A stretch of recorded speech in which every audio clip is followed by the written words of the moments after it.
something.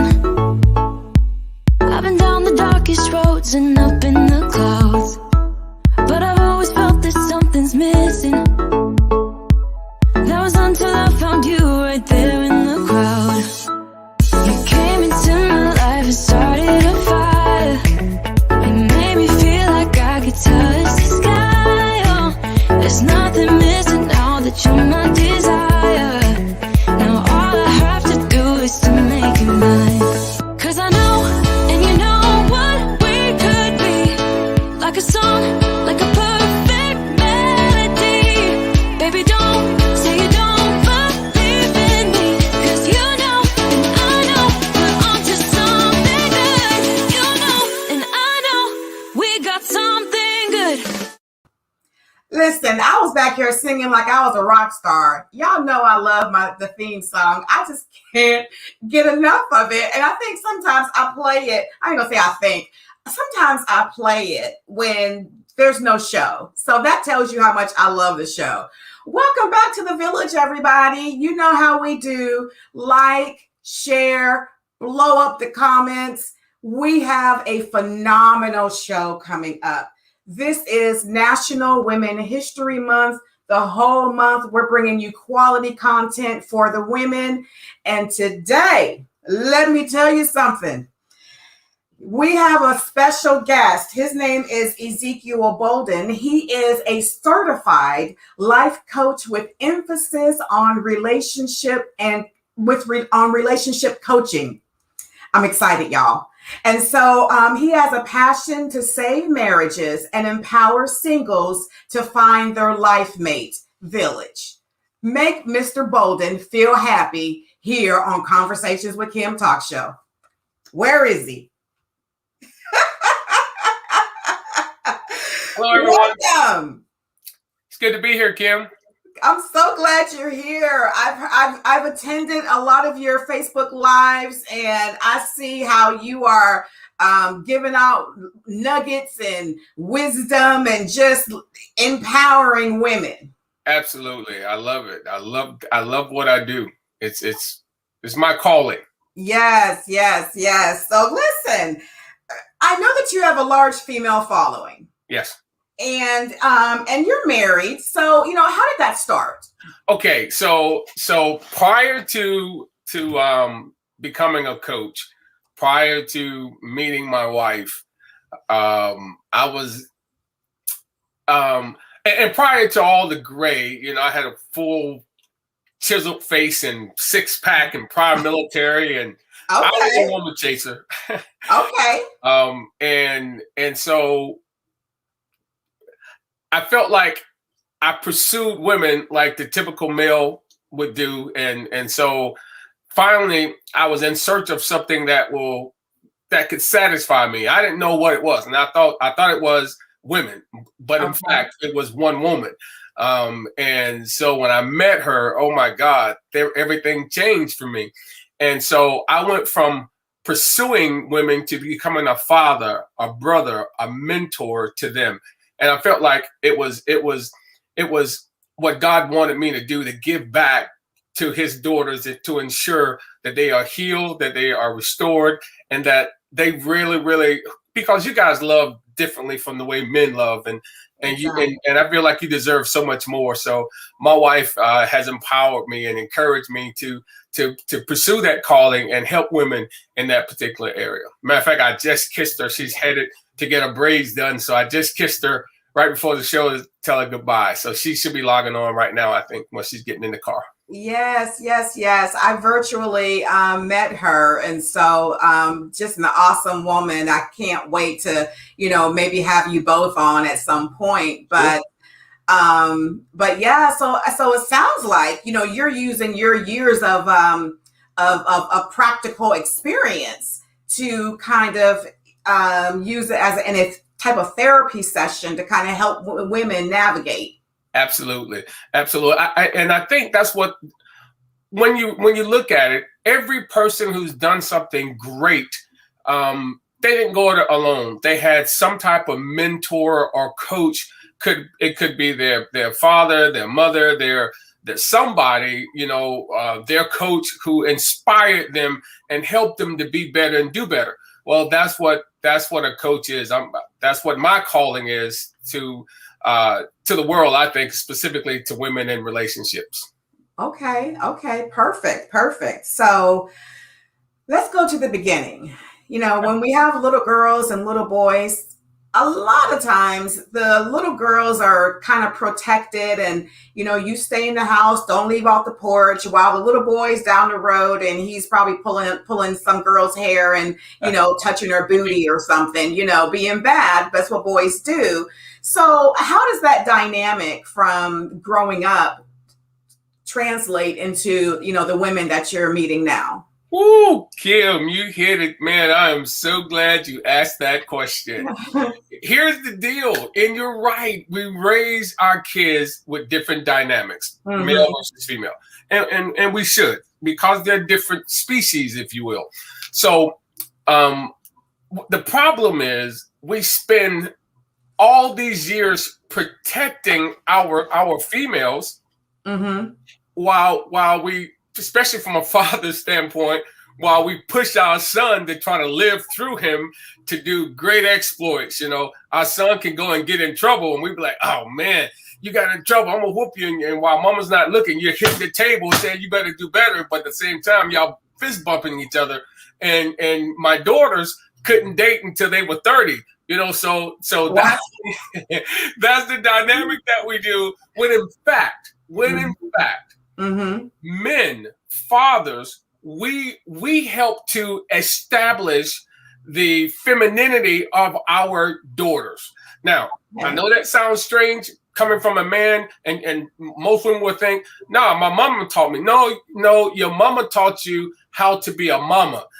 Your daddy should be helping you to understand your femininity, the power that you have, how to use it, how not to exploit it, how not to go too fast, how not, all of that stuff about relationships. We have to help establish that. And if a father doesn't do that in the beginning, then it tends to lend itself to nature.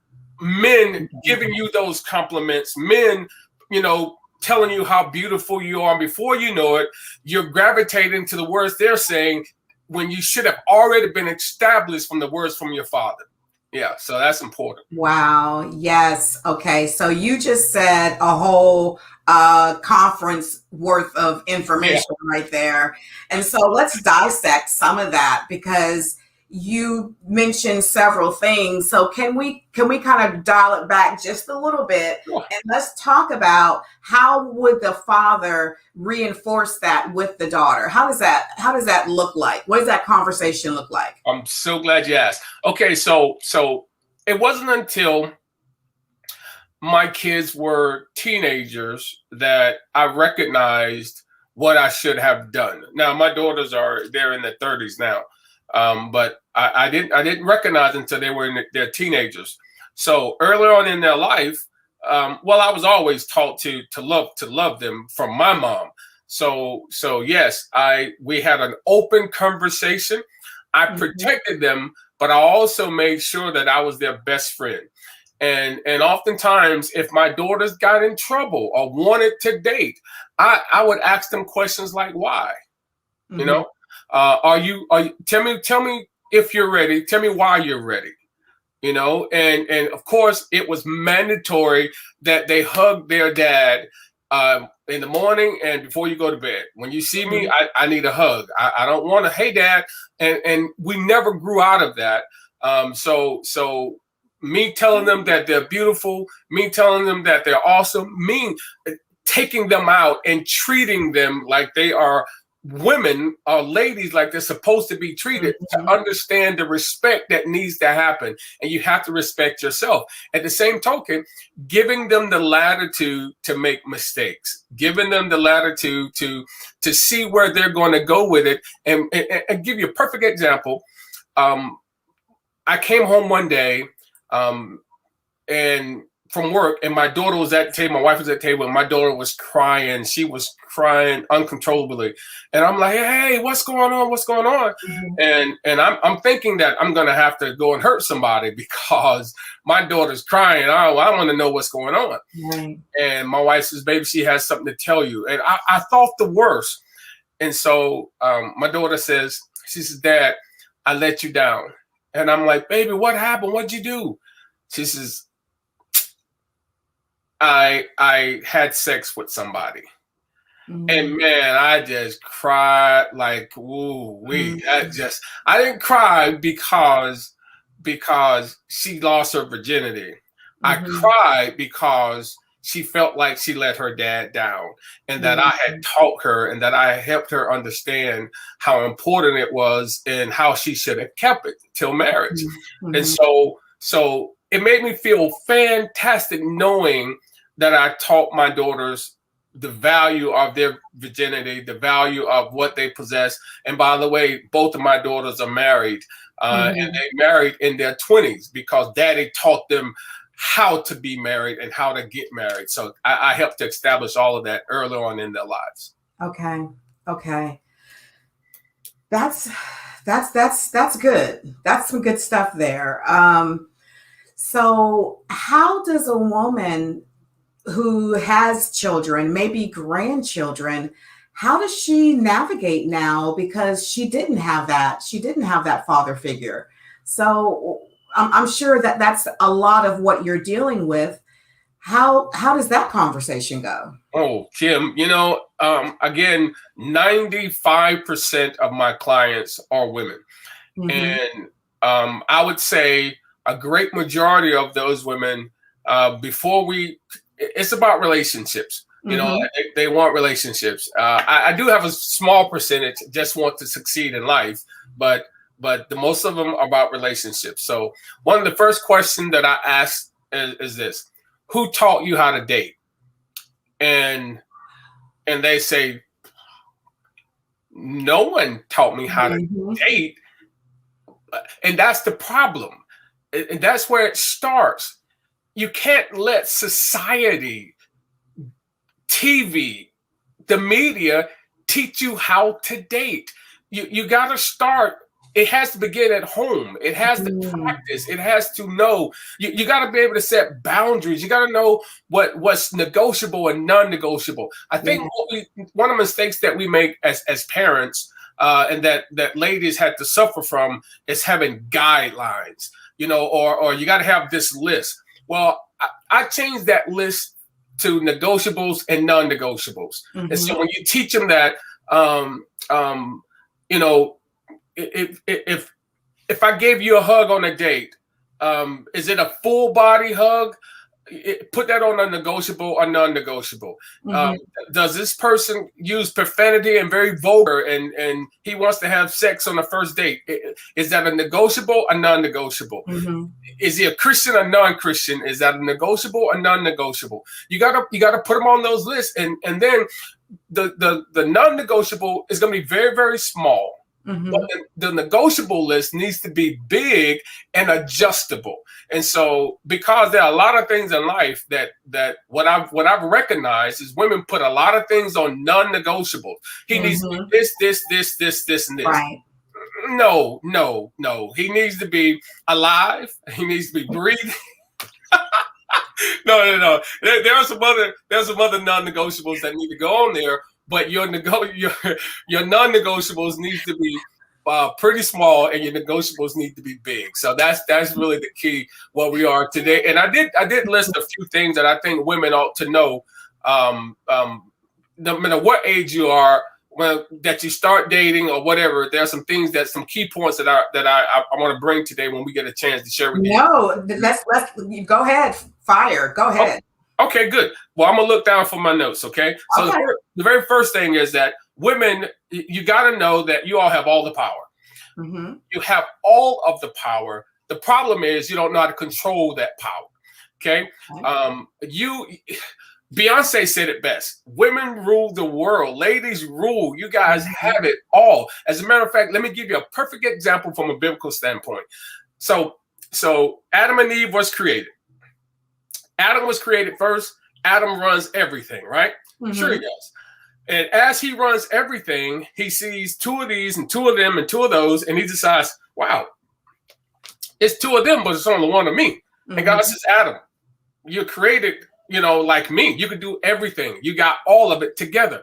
Adam says, I don't know about that, God, and he sees animals procreate, and he's like, hey, I want to do that. So God says, okay, go to sleep, boy. And he pulls out of him what was already in him, his femininity. He pulls out not something lesser. Oh, this is going to offend some people. Not necessarily something equal, but something even more greater than he himself.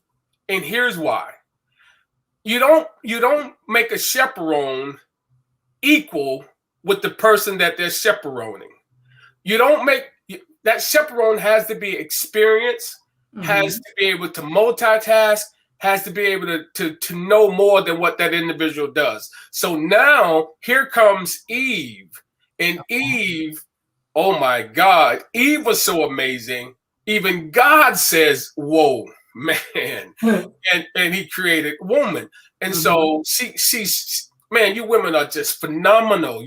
My wife runs circles around me, and most women do. And as you see now, to me, our world is coming together better because women are being recognized for who they are and the greatness that you guys possess. So if you can get that in your head that I'm bad like that, I am powerful, I have all of that, and learn how to use what you have, it's going to be fantastic. Okay, so let me move to the other thing is that there's a game in relationship that's being played. Number two, there's a game that's being played with or without your participation.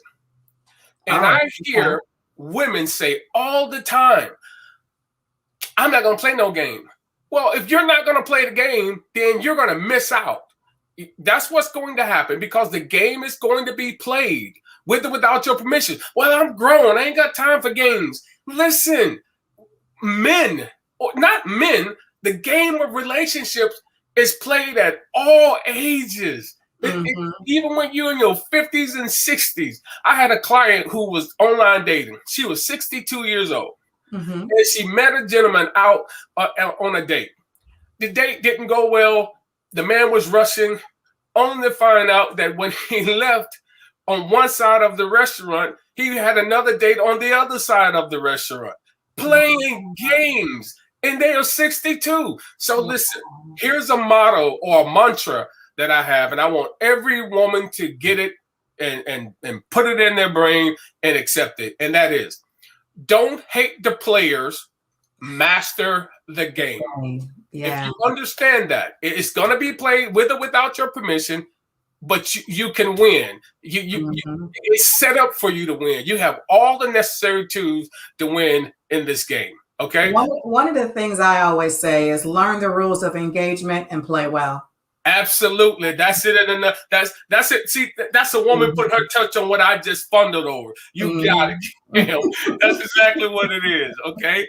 All right. So what else we got? By the way, number 3, men know what we want early than what you think. Okay. You meet a man. I'll be honest with you. The first day, and no one really believes me, but the first time I saw my wife, I knew she was the one. I didn't have to talk with her. I didn't have to have a conversation with her. I knew she was the one. As a matter of fact, when I finally was able to come over to her house for our first kind of date, if you will, I told her that she was going to be my wife, and she thought I was crazy. But we've been married now for 33 years this April. So wow.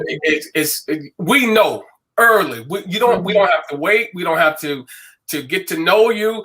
No, we know what the problem is. The problem is we know that you don't necessarily know. And if you don't know, the more you give me, the more I'm going to eat. I will eat it all up as long as you give me. And what ends up happening is every woman in the beginning of a relationship, her value is on an even keel. Mm-hmm. The longer you wait for commitment, the more you give, believe it or not, the less your value goes. Mm-hmm. It diminishes because now I know more about you. I know that one of the things that a lot of women don't understand about us, even though we act like we're very confident, we're not. We are not confident at all. We Mm-hmm. put on the front. We are forever worried that somebody more handsomer than we are, smarter than we are. We constantly battle with this thing that y'all put in our head that size matters. So we struggle with that all the time. Right. And so what happens is if we got you that easy, and if we have had you for a long time and we're doing what we need to do with you for a long time, what we're thinking in our minds is if I got you, somebody smarter, got more money, better shaped, who might be bigger than us can get you as well. So your value diminishes. Ladies, are y'all listening? Okay, go ahead. I'm just saying, it's important that you understand that. It is important. Okay. And it's also to understand that the way we think, this is how we think. And you probably know this already. And I'm rushing through a lot of this because I know our time is short. We think about sex all the time. Mm-hmm. All the time. All the time. Okay. Mm-hmm. So what does that mean? That means that don't let it be a turn off to you. Yeah. Be smart. Here's what I mean. So Kim, I'm gonna use you for an example. I'm married, but I'm not blind. Okay. And you know, I saw Kim when you came on this morning. I'm like, whoa, man, she looks great. Look at her hair. I'm loving that blue, accenting you very well.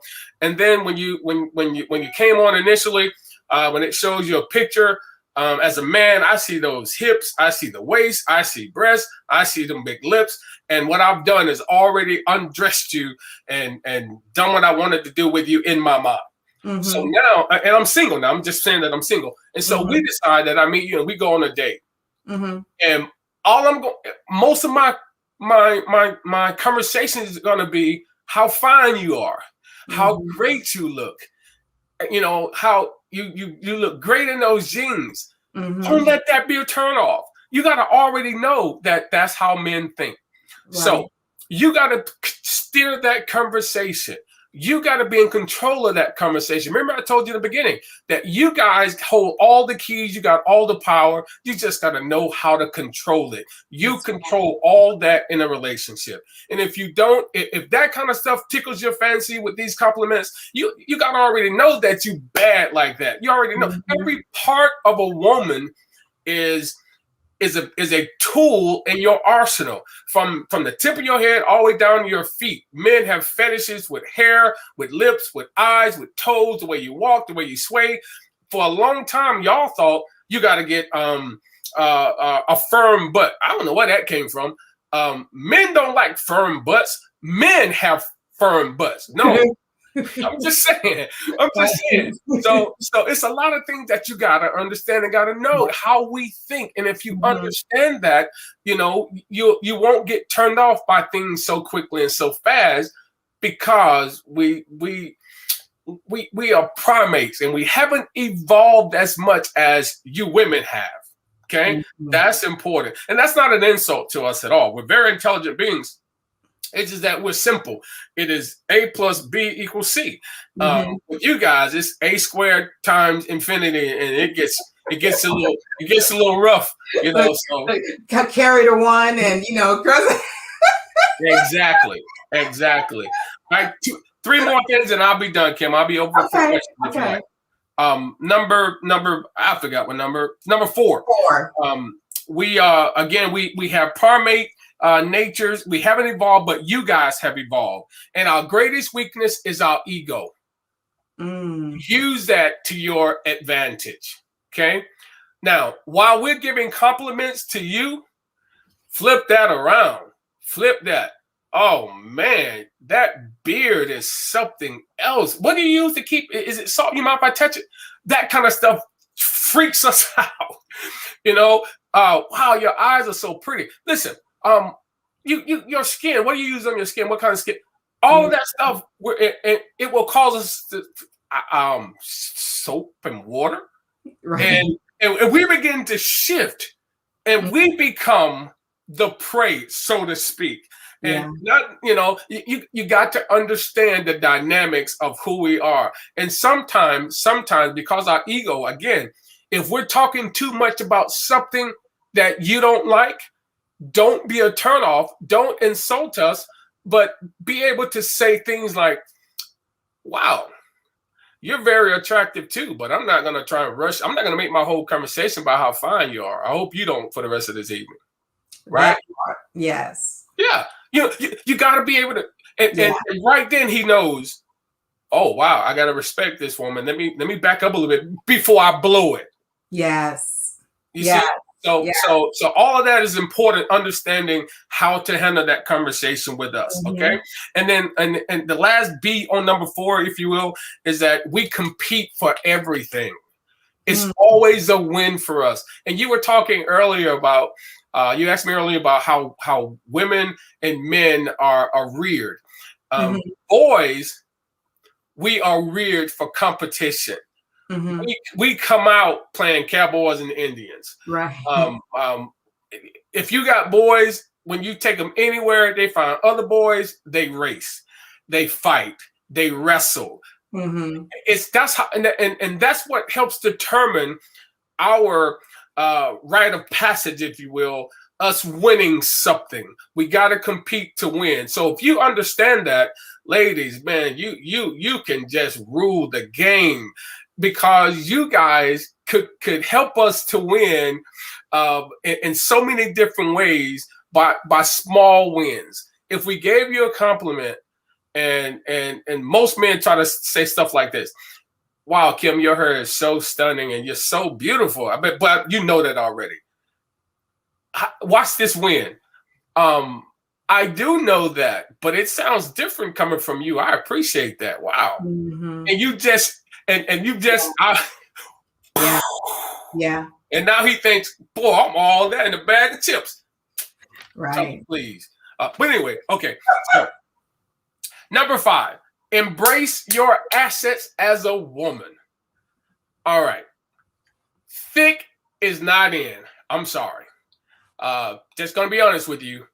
It has always been in. All right. Thick has always been in.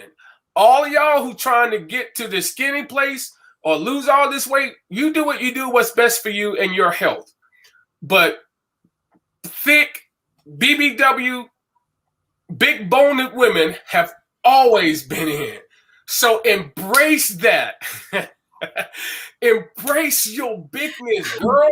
Yes, big bone women. Yes. I'm telling you, embrace it. Everybody wants thickness. At one point in our lives, there was a culture that slim was the way to go. And now that culture is wanting to be thick. That culture wants big lips. That culture wants small waist, big hips, big butt, big thighs. Everybody wants bigness. So what? And let me make sure I clarify this.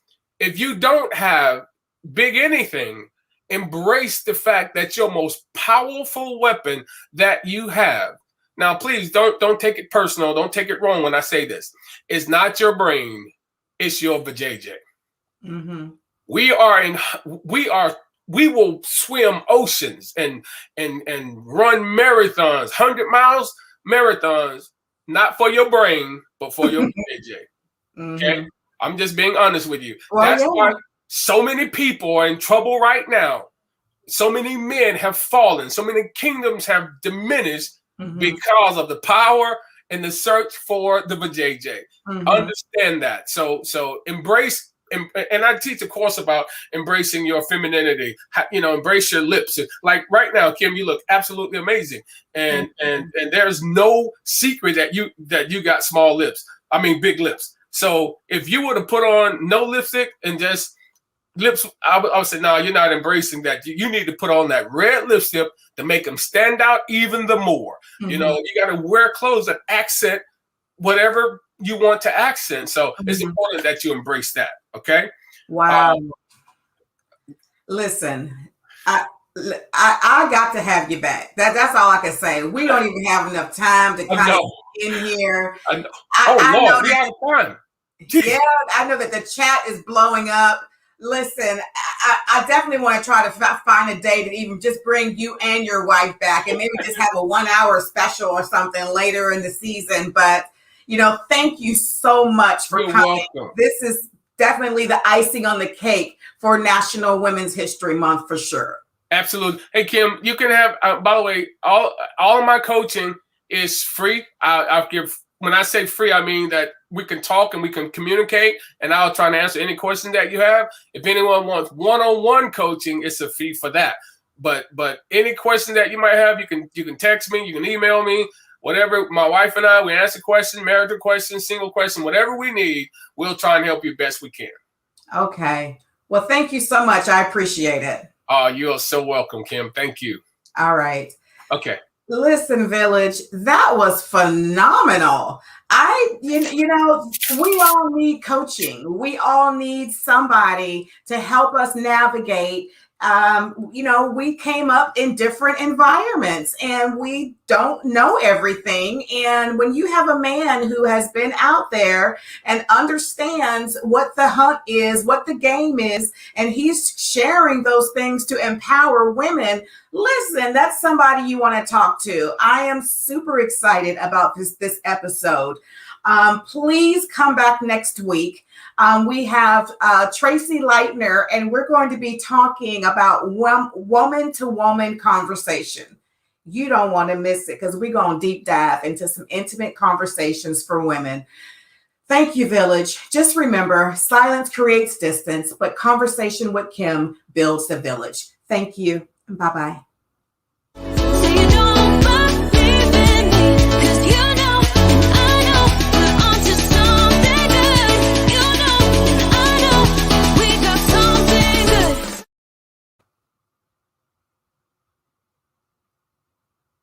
Up at the time and said, "Oh God, I'm sorry."